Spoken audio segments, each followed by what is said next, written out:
Now, this is the part where the continuity in this video breaks. In order for me to work on the base when I started with Dante, I had to forcibly work on all of it, including the parts where Virgil was posed. That meant that I already worked on the entire base before I even started working on Virgil.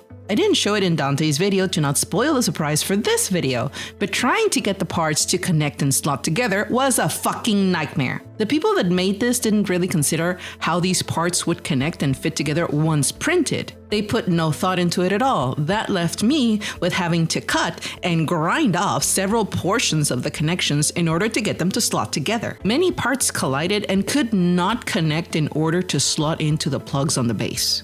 I marked where the pieces collided with each other and made sure to grind them so that they could all fit where they needed to be. For example, this section of the piece gets in the way of slotting into the next one to it. And it was something that really didn't need to be there since it was going to be facing inwards into the base and you wouldn't even see it. Just look at the amount of area that I had to mark to grind off in order for this to slot. Same with this piece right here. All of them had some portion that I needed to grind off in order to get them all to connect. And whenever I fixed one, another one would dislodge. I had to basically go back and forth between grinding areas from one part to another.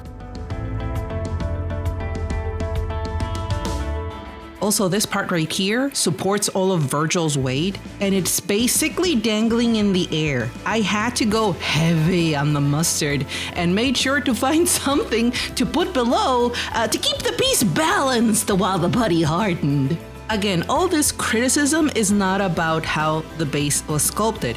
It's due to the poor design it had, and I had a really hard time working on it so that I can stabilize it to account for both Dante and Virgil's weight. These two icons get in the way of said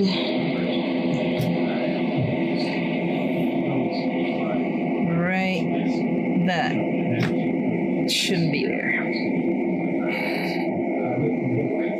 Shouldn't be there. Shouldn't fucking be there.